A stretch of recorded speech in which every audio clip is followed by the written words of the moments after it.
Selamat pagi Jess. Wah ini Jess ini ya. Ini Loa Jilid 3 ini. Loa Jilid 3. Salam sehat Pak Jess. Memang betul itu Pak Jess. Saya pernah mempunyai utang waktu itu. Saya seorang tidak ada yang bantu. Tapi Masya Allah, kalau kita harus membuktikan bla bla bla bla bla. Kamu bisa lihat, cek di konten saya tentang komennya beliau. Ibu siapa ini? Ibu atau bapak ini? Insya 147. Ibu Insya, ya. Just kehidupan ini hanya ada kehidupan ini hanya ada dua hal, ya, dua hal. Yang pertama, yang kemarin saya bahas, kamu bekerja mencari uang atau kamu bekerja membangun aset. Itu yang pertama. Yang kedua, ada alam sadar dan alam bawah sadar. Ya, ada alam sadar, alam bawah sadar. Apa yang terjadi hari ini dalam kehidupan kamu adalah alam sadar yang terbentuk ketika 5 tahun yang lalu kamu mendapatkan pemikiran. Jadi cara kerjanya begini nih. Cara kerjanya begini. Kamu memikirkan sesuatu, kamu memiliki ide sesuatu. Kemarin saya sudah membahas di salah satu buku yang namanya Seven Habit, ya.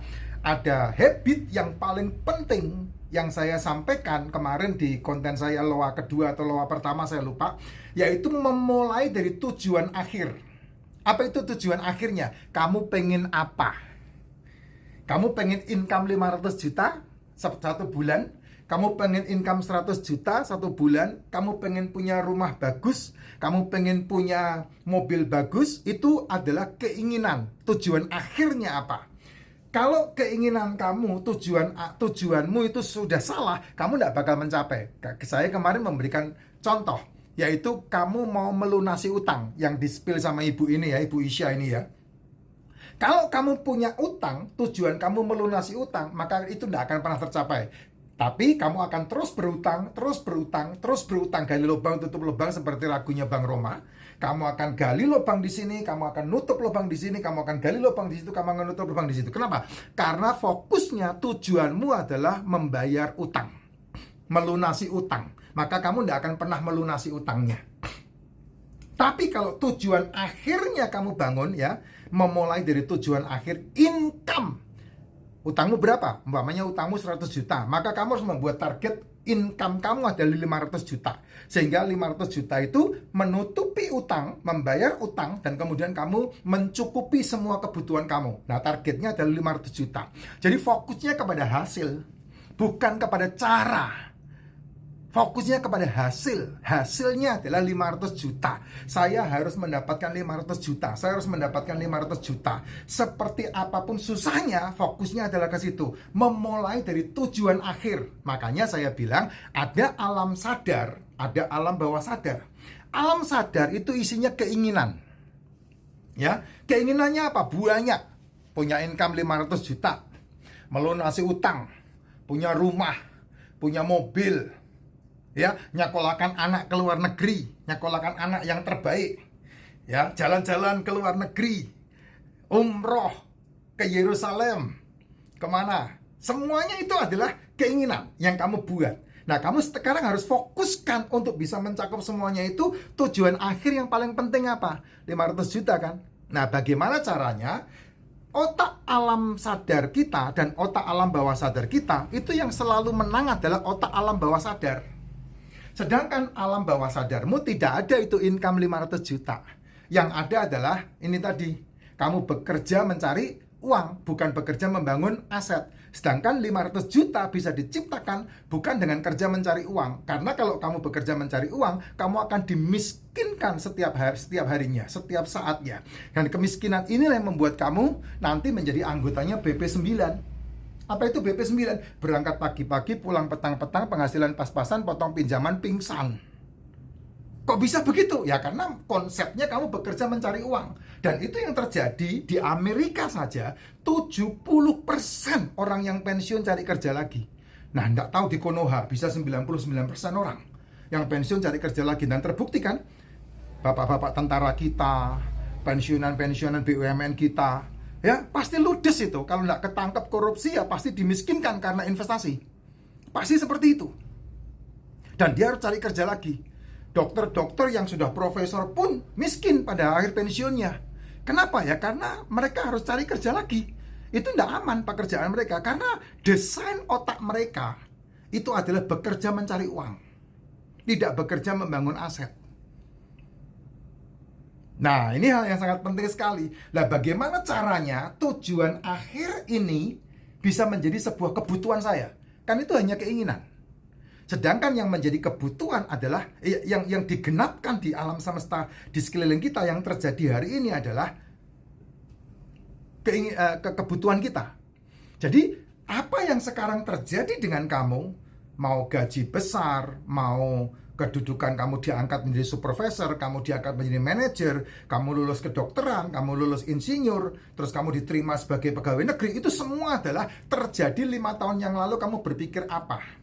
Dari pikiran kamu, ide ya, menjadi dituangkan menjadi sebuah keinginan yang kuat, kamu lakukan, kamu perjuangkan ya, dan terus-menerus diperjuangkan, diulang lagi. Makanya selalu saya teriak-teriak, repeating is learning. Diulang lagi, kamu fokus terus, dan kemudian menjadi sebuah kebiasaan yang membuat kamu terjadi hari ini seperti yang sekarang ini kamu alami. Kamu berhasil, itu terjadi 5 tahun yang lalu. Kamu gagal, itu terjadi 5 tahun yang lalu, 3 tahun yang lalu. Apa yang kamu pikirkan, dan apa yang kamu pikirkan menjadi yang menjadi ide itu kamu lakukan, kamu tuangkan dalam sebuah tindakan. Nah, tindakan itu yang kamu lakukan terus-menerus menjadi kamu hari ini. Makanya dalam dunia motivasi disebutkan manusia adalah apa yang manusia itu pikirkan. Nah, sekarang kamu mendengarkan konten saya nih, ya, ada ide baru nih. Bagaimana caranya saya memulai dari tujuan akhir untuk melunasi, menyelesaikan semua utang saya. Ya, sedangkan saya tidak mau lagi bekerja mencari uang. Saya mau yang kedua, bekerja membangun aset. Ini kan ide yang sekarang kamu terima nih. Nah, bagaimana ide ini kamu masukkan ke dalam alam bawah sadar. Nah, ide ini setelah kamu mendengarkan saya bicara kan hilang. 2 jam dari sekarang kamu mendengarkan suara saya hilang. Akan terus terngiang-ngiang ketika kamu dengarkan sekali, dengarkan 2 kali, share video saya, kamu pelajari lagi. Nah, itu ketika kamu pas mempelajarinya, ada satu momentum yang kamu tidak pernah tahu kapan itu terjadi. Karena sistem artikulasi retikular otakmu kan udah kekunci ketika kamu usia 18 tahun. Ya, kalau ini disampaikan kepada anak usia 1-7 tahun dan ini diulang-ulang terus oleh mamanya, maka anakmu hebat. Dengan teori yang saya buat ini, anakmu top. Anakmu pasti kaya. Dengan cara yang saya sampaikan ini ya. Karena terus diulang. Kenapa kok begitu? Karena anak 1-7 tahun otaknya masih bersih. Nah, kamu menyulam tuh di situ tuh, memasukkan sebuah software, dan itu akan menjadi otomatisasi di dalam alam bawah sadar dia. Ketika dia menjadi dewasa, maka dia mendapatkan hasil yang sangat luar biasa. Nah, sekarang kalau kamu udah seusia saya, kepingin menerapkan apa yang saya sampaikan ini, ya kamu tinggal memasukkan apa yang menjadi pemikiran di alam sadar kamu, income 500 juta, terus kemudian kamu menyelesaikan utang. Nah, income 500 juta ini kamu masukkan dari alam sadar kepada alam bawah sadar. Ya, itu caranya. Dan kemudian setelah masuk ke dalam alam bawah sadarmu, maka dia menjadi kebutuhan kamu. Nah, kebutuhan itu nanti 3-5 tahun yang akan datang, kamu akan mendapatkannya itu. Nah, apa yang saya dapatkan hari ini kan terjadi dari 5 tahun yang lalu. Saya memikirkan seperti yang sekarang saya katakan. Yang hari ini saya terima ini, yang hari ini saya dapetin. Jadi sudah bisa diukur, Jess. Kamu akan terjadi apa 3 tahun ke depan, kamu akan terjadi apa 5 tahun ke depan. Udah, kamu bisa ukur hari ini. Dan caranya tidak penting. Bagaimana kamu dapat 500 juta, tidak ada yang tahu. Itu alam semesta yang akan membawa dengan lembut, dengan sempurna. Dia akan mengarahkan kamu. Nah, saat ini contohnya kamu ditemukan sama saya. Ya, saya ditemukan dengan ada Pak Wilbert, Pak Yosef. Saya ditemukan dengan para BO yang kemarin tetap bodoh sampai hari ini itu. Saya ditemukan dengan mereka untuk melihat, oh ternyata kebutuhan saya ini. Saya mendengar uang 70 triliun, 4 triliun itu dari kemarin tuh, 1 tahun tuh saya sekolah tuh. Sebelumnya saya tidak pernah tahu. 1 kali tanda tangan 70 triliun, 2 kali tanda tangan 140 triliun. Itu saya baru dengar kemarin tuh. Dan itu yang masuk ke alam bawah sadar saya. Dan hari ini menjadi sebuah kenyataan. Ya, di samping saya melihat orang-orang itu yang menikmati.